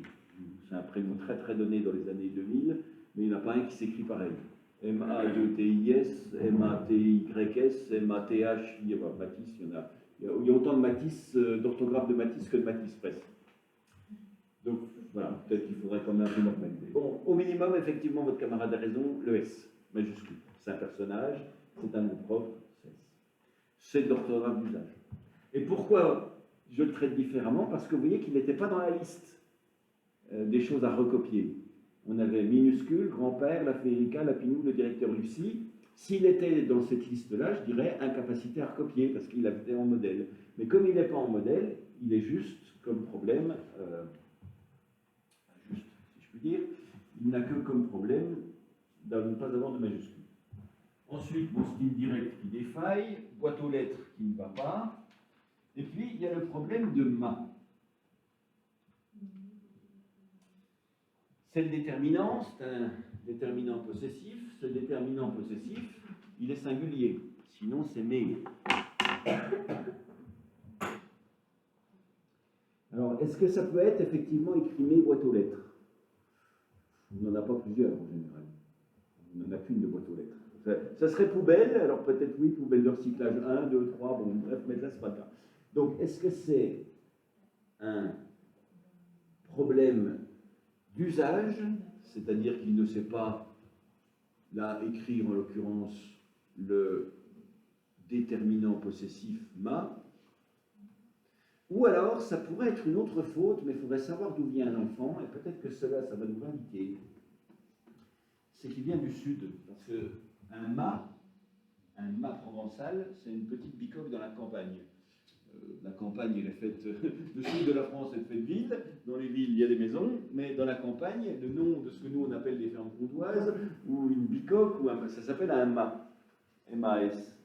Et le S ne se prononce pas. Et donc, les panneaux indicateurs de n'importe quelle rue, dans la campagne, n'importe quelle direction, vous indiquent le mât machin, le mât bidule, le mât truc, donc il y en a partout. Donc, s'il est du sud de la France, on pourrait penser qu'il a confondu le nom qu'il voit écrit, qui est le nom d'une maison, avec l'adjectif possessif, le déterminant possessif. Et ça nous indiquerait qu'il a peut-être un petit accent du sud, ce qui fait qu'entre mais et mais et est, qui n'est pas le même phonème, ben, il y a peut-être aussi une confusion qui peut se faire là. Mais enfin, on ne va pas non plus tirer trop loin les conséquences sur un texte dont on ne sait pas l'origine. Enfin, c'est un texte qui a été donné au concours, mais je n'en sais pas plus. Homonyme par rapport au mât provençal, ou alors simplement orthographe d'usage. Bon, vous voyez la nature de ce qu'il faut faire. Il faut avoir des fautes, il faut savoir les repérer, et ensuite il faut savoir sur quel levier vous pouvez jouer pour aider l'élève à progresser. Il y a des leviers qui sont tout simples. Prononce. Problème de phonologie. Est-ce que c'est bien ce que tu avais voulu écrire? Il y a des problèmes qui demandent des vérifications grammaticales. Déterminant plus nom. Cet élève, il ne fait aucune faute d'accord sujet-verbe. C'est bien. Il a des problèmes de concordance des temps. Il faut lui dire, on écrit tout au présent, donc on se demande ce que c'est que le temps présent. On ne va pas lui compter une faute pour mais, une faute pour demanda, une faute pour demande, une faute pour à chaque fois. On va lui dire, voilà, il y a un problème global, c'est le problème du temps, mais tout au présent. Voilà, refais-nous ça, remets-nous tout au présent. On va lui dire, il y a un certain nombre de mots qui étaient dans l'énoncé. Dans l'énoncé, il y avait des mots. Est-ce que tu les as bien reproduits tels quels? Il va dire, bah oui, bah vérifie quand même. Facteur, directeur, qui a un problème de phonologie aussi, c'est dicteur plutôt que dire. Un directeur, oui, mais alors, dicteur. C'est pour encore la féilica. Ensuite, il y a des mots tout simples, du langage courant, mais que tu ne sais pas écrire. Alors, on les a écrits au tableau un jour, oui, c'est il y a. Ah, voilà, ça s'écrit comme ça, il y a. Parce que j'en ai sauté une aussi, que j'ai oublié dans le. C'est en l'habitude de faire ce cours qui fait que je m'en rappelle d'un coup. Là, vous ne m'avez pas parlé de ça, ni de ça. Il est 4 heures de l'après-midi. Il est 4 heures de l'après-midi. Alors, vous ne pouvez pas me dire que c'est un homonyme, parce que ça n'existe pas. D'ailleurs, non, il est écrit tout attaché. Il est. Ça n'existe pas. Donc, au minimum, c'est de la morphologie. Mais, plus exactement, on peut dire que c'est comme il y a, comme il est l'heure, comme c'est. Ben, c'est un problème d'orthographe d'usage qui est qu'il ne sait pas écrire l'impersonnel il est. Il est l'heure. Et puis, c'est la même chose sur le il y a. Hein, il y a une tentative ici du il y a. Et elle n'est pas concluante. Ben, il y en a une deuxième ici. Il, plus loin I, plus loin A. Elle n'est pas concluante non plus. Voilà, sur ces trois cas-là, est-ce que il est, il y a, ben, finalement c'est le même problème. C'est des expressions toutes figées qu'il faut apprendre à écrire et à lire de manière globale. Parce que le Y remplacé par un I, c'est compliqué. Parce que le fait que c'est le verbe être, c'est compliqué aussi. On a 4 phénomènes compliqués qui donnent lieu peut-être par la suite, dans le cours qui suit, à un affichage. Rappelez-vous, on écrit il, a, il est, l'heure, est-ce que, c'est, et puis on met un affichage quelque part, on l'observe de temps en temps. Ben, regardez, vous vous rappelez, c'était là. C'était comme ça que ça s'écrivait. Puis un jour, peut-être, mais sans doute pas à l'école élémentaire, on expliquera le détail. Pourquoi le est-ce que, c'est un T, pourquoi c'est le verbe être, parce que c'est l'inversion de c'est que.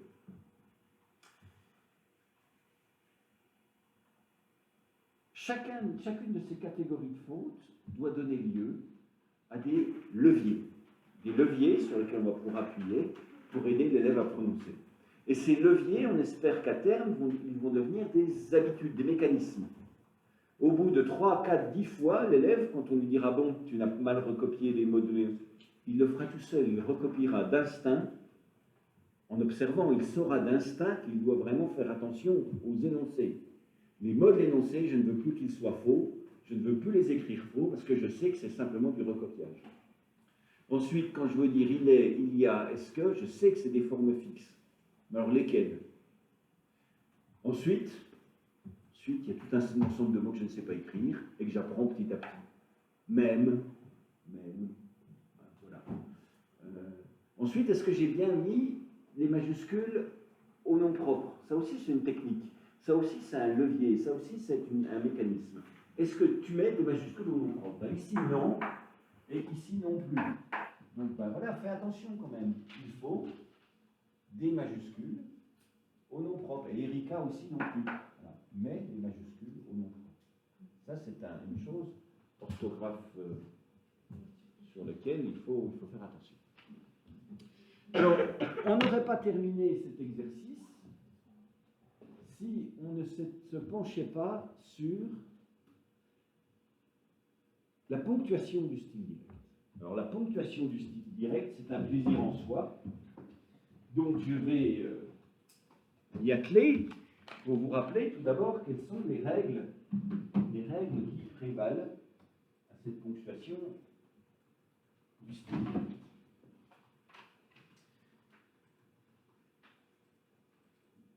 Le plus simple dans ce cas-là, quand il y en a autant, c'est de réécrire le texte, de le réécrire tel qu'il devrait être fabriqué. C'est le petit signe cabalistique.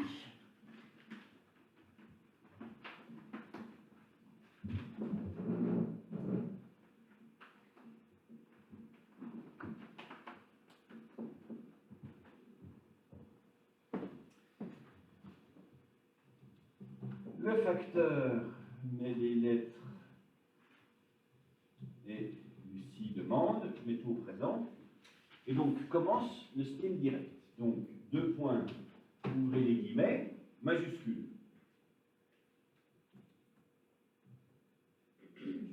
Pas de majuscule. Est-ce qu'il y a une lettre pour moi, point d'interrogation. Donc la nature du problème pour l'instant de l'élève, elle est sur ces 3 phénomènes-là qui sont véritablement des phénomènes indépendants.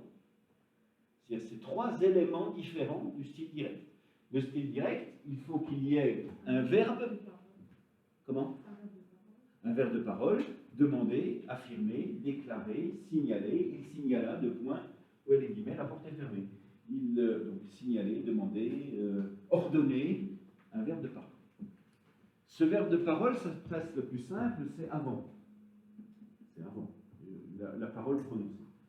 Ensuite, la parole prononcée commence par un 2 points, un guillemet et une majuscule, parce que c'est une phrase qui commence. C'est une phrase qui reprend à l'identique la parole prononcée. Et là arrive le second problème, c'est que les réponses se font par alinéa. Alinéa. Je marque entre parenthèses pour que vous vous en souveniez. Alinéa tiret et de nouveau majuscule. Oui, virgule, dit le directeur, dit le facteur. Directeur, le facteur. Et ici, le récit va continuer. Donc ça veut dire que la parole prononcée se termine là. Elle se termine avant le verbe de réponse, qui lui inverse sujet et verbe. Donc on ferme à la dernière parole prononcée. Donc on fermera ici. Donc la nature du problème rencontré par l'élève ici, c'est tout ça. Mais une fois qu'on a dit ça, on constate que la majuscule, la fermeture du guillemet, c'était déjà signalé. Et j'ai oublié d'ailleurs, non, j'ai pas oublié, oui, le dialogue, il a commencé ici, donc on ouvre au début, il se termine ici, on ferme à la dernière parole prononcée. Le récit reprend, donc alinéa, on est sorti du récit, donc on repart ailleurs, on repart avec un nouveau paragraphe. La fée Erika, est-ce que c'est écrit comme ça, Erika? Non, c'est moi qui fais des fautes. Erika. La fée Erika demande, donc 2 points, ouvrez les guillemets, majuscules. Est-ce que vous avez l'heure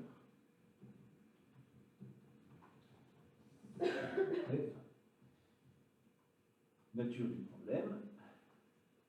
C'est plus trop la peine d'insister là-dessus. Elle est ici. Une remarque. Si je m'intéressais à la cohérence, comme on fera une autre fois, la cohérence, c'est le fait qu'il y a respect du genre. Donc c'est un récit. Dans ce récit, il y a des discours directs, c'est tout à fait possible. En revanche, est-ce que c'est bien logique que ce soit ça qu'on demande à un facteur? On peut demander l'heure à qui vous voulez, hein. Moi je peux vous demander l'heure à vous, je peux demander à un passant, effectivement. Mais vous voyez, la situation qui sera avant et après, c'est on demande au facteur s'il a des lettres. Et là, il y a une certaine rationalité. Facteur, lettres, colis, timbre. Est-ce que vous avez l'heure? On va essayer de lui demander, est-ce que vous avez 2 baguettes et un croissant? Non. Donc l'heure, c'est pas forcément, au point de vue de la cohérence. Donc il y a une réponse. Donc cette réponse, elle va commencer par un alinéa auquel se suivra un tiret, une majuscule, oui, virgule, dit le facteur, virgule, il est 4 heures de 4 heures de l'après-midi. Et là où se termine la parole, oui, ici la parole se terminait avant le verbe introducteur de réponse, dit le facteur. Là, les paroles continuent après le verbe introducteur, donc je ne ferme que ici. Je ferme. Je mets des virgules.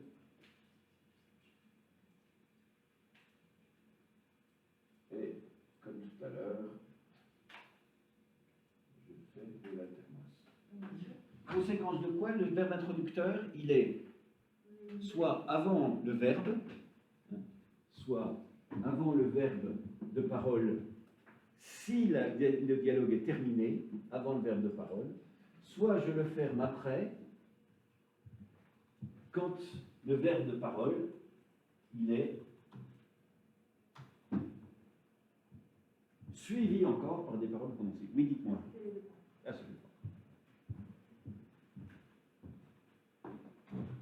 Alinéa.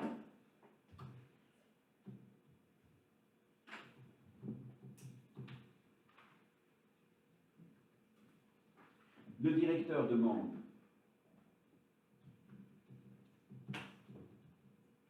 deux points, ouvrez les guillemets. Est-ce qu'il y a une lettre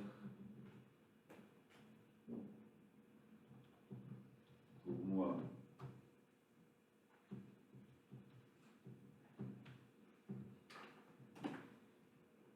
oui, même deux lettres, point.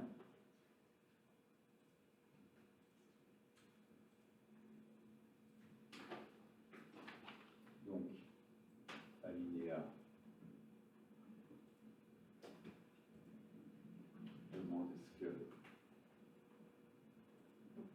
pour moi, alinéa oui, même deux lettres. Oui, là je suis sûr que l'enseignant n'a pas fait de cours sur le style direct.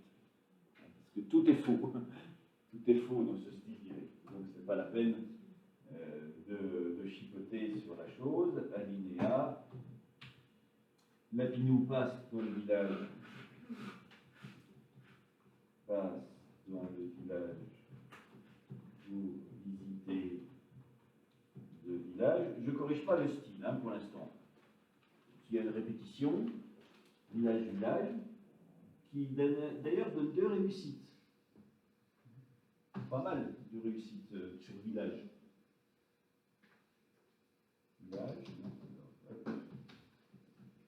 Et alors, bon, on le fait au minimum alors. Sylvie comme ça.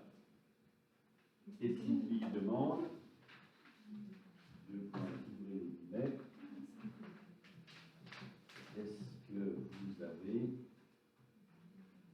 mis une lettre pour moi?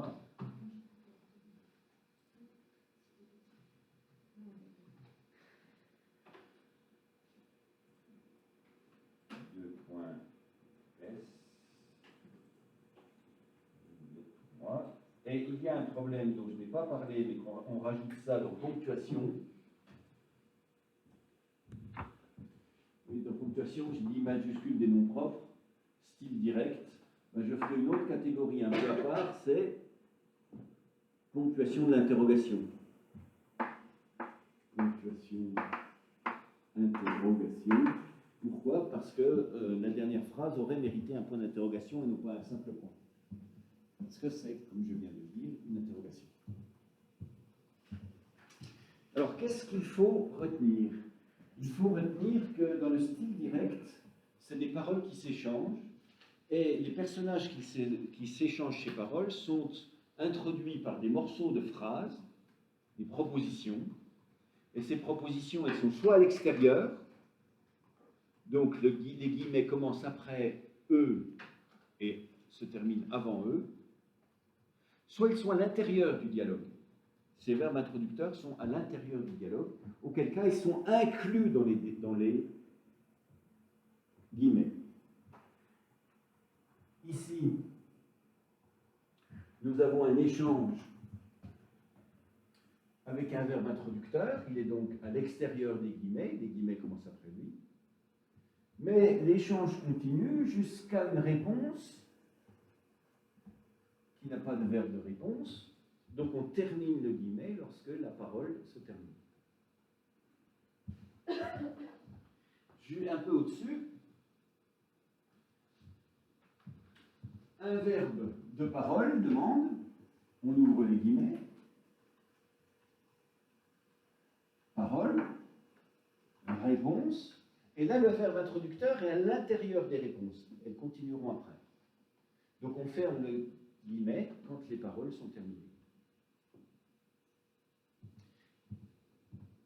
Et dans le cas initial, on avait fermé après le oui. Pourquoi? Parce que le verbe introducteur était en dehors des réponses ne continuent pas après lui. En gros, ce serait une erreur que de fermer à chaque fois et de rouvrir à chaque fois. J'ai une question un peu bête, mais si vous descendez, c'est vraiment des guillemets, point. Est-ce que ça a une importance? Tu vois, on met déjà le guillemet et après on met le point? Pas en soi, mais ça aura une importance quand vous ferez vos mémoires de recherche. Ici, là. C'est ce cas-là que signale votre camarade. La question, c'est est-ce que le point, il appartient à la citation ou pas? Oui, on va prendre un exemple tout simple, qui est, que je vais fabriquer exprès, qui est l'interprétation est difficile. Point. Voilà. Dans le texte, vous avez cette phrase-là. L'interprétation est difficile avec un point. Ça va donner quoi? Ça va donner dire Umberto Eco dit que, deux points, ouvrez les guillemets, et le point, il est à lui. Le point, il est dans la citation. Alors, comme le point, il est dans la citation, eh bien, on le laisse à l'intérieur de la citation. Le point est dans la citation initiale, donc, on laisse le point dans la citation que l'on fait. En revanche, l'interprétation est difficile et complexe. Ça, c'est la phrase du début de l'auteur. Et vous en avez coupé un bout. Et ça, c'était la phrase du départ. Et vous en avez coupé un bout. Ben, le point, il n'appartient pas à l'auteur. Il vous appartient à vous. Vous avez pris un bout de citation et vous l'avez tronqué. Donc, dans la citation d'origine, il y avait ça. Donc, c'est ce que vous reproduisez. Il n'y avait pas de point. Donc, dans la partie citée, il n'y a pas de point, mais le point, il est à vous. C'est vous qui mettez un point à ce moment-là. Donc, quand vous faites une citation et qu'il y a une ponctuation déjà présente dans la citation, vous prenez la phrase citée, vous mettez les guillemets quand ça se termine. Donc, s'il y a un point d'interrogation, s'il y a un point d'exclamation, s'il y a un point tout court, eh bien, il est à l'intérieur des guillemets. En revanche, quand vous extrayez un morceau sans en respecter la ponctuation, le signe de ponctuation, il est à vous. Mais si l'auteur, par exemple, dit l'interprétation est difficile, et que vous transformez ça en question, Umberto Eco demande l'interprétation. Ben, lui, c'était pas une question. Une question. Donc il faut que vous transformiez ça, vous, en question. Donc le point d'interrogation, il est à vous, il n'était pas à lui. Donc il est hors des. Et en l'occurrence, vous avez aussi le droit de faire des ajouts dans une citation. C'est d'ailleurs très très souvent qu'on fait des ajouts dans les citations. Oui, vous transformez ça en question. Ben, qu'est-ce qu'il faut rajouter? Ben, il faut rajouter le L. L'interprétation est-elle difficile si vous voulez que ce soit une question? Les morceaux que vous rajoutez vous-même, vous les mettez entre crochets. Ça, c'est une convention. C'est-à-dire qu'on sait que vous avez rajouté des éléments, c'est des crochets. Je vous donne un exemple tout simple. Ça arrive très très souvent, ça arrive extrêmement souvent. Vous avez le texte initial qui dira « Le directeur arrive, il est en colère. » Le directeur arrive, il est en colère.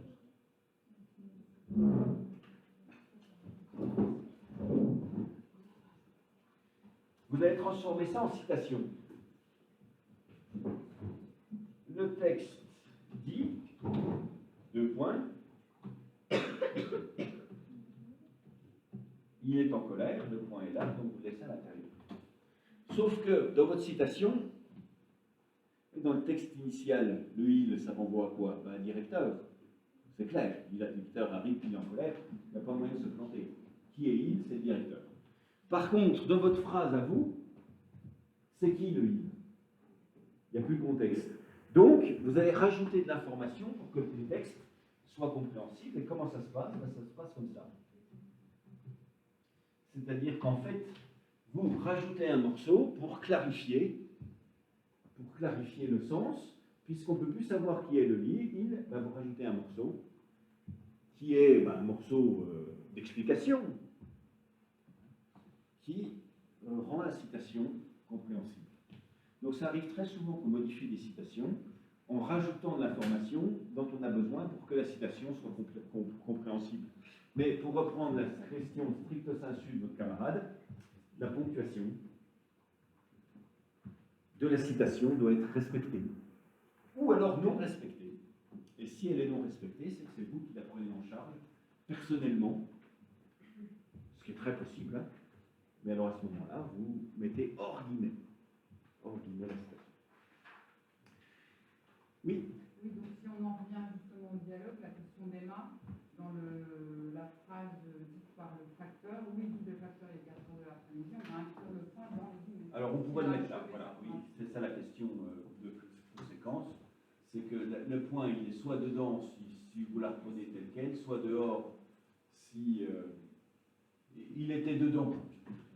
Donc vous reprenez le point parce qu'il va avec, vous ne le mettez qu'à l'intérieur, il est à l'extérieur, vous coupez avant le point, il est après. En gros, dans un dialogue, ça n'a pas beaucoup d'importance, parce que de toute façon, on sait que la phrase se termine. Elle se termine là ou elle se termine là, ce n'est pas trop un problème. La règle, je vous l'ai donnée quand même, si c'est dedans ou si la ponctuation est dans la phrase initiale, on la laisse. Par contre, c'est quand on fait des citations que ça a un enjeu. Ça a un enjeu quand on fait des citations, de manière identique pour les majuscules. Dans mon exemple tout à l'heure,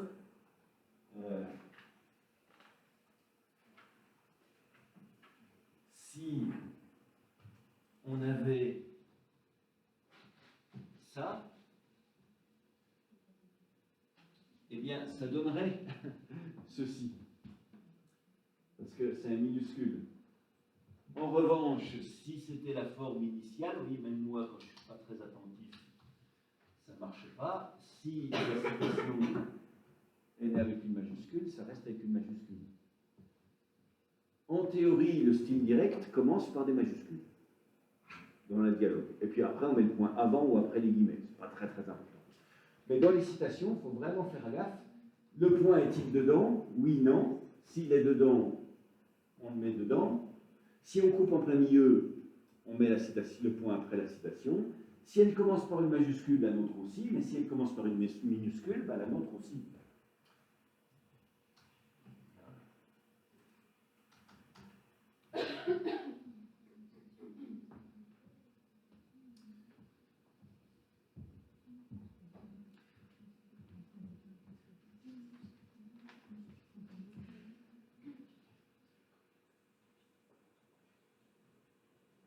On va cet après-midi s'intéresser à celui en dessous, qui est donc le chien de mer, mais on va s'intéresser à un autre classement. Ça, c'est le classement traditionnel, morphologie d'un côté, syntaxe.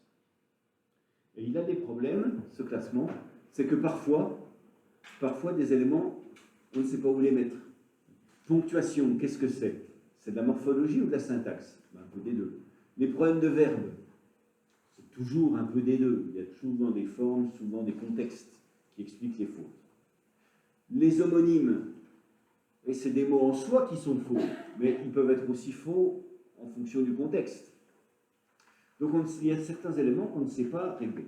Donc il y a un classement qu'on appelle le classement linguistique, qui lui analyse véritablement des problèmes de linguistique. C'est le cas aussi de la phonologie. La phonologie, est-ce que c'est d'un côté, morphologie, ou de l'autre? Ou est-ce que c'est un problème en plus? Est-ce qu'il faut une autre catégorie sur toute la phonologie?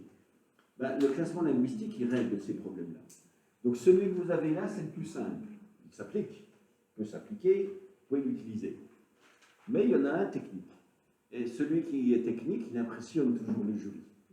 Mais comme d'habitude, les gestes très techniques, il faut qu'ils soient réussis.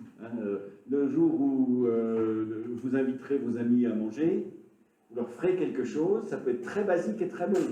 Ou ça peut être très technique. Mais alors si c'est très technique, si vous faites un effort particulier, faites en sorte de goûter un petit coup avant pour voir si vous avez réussi le geste technique. Donc il y a un autre classement et nous verrons cet après-midi. J'arrête là.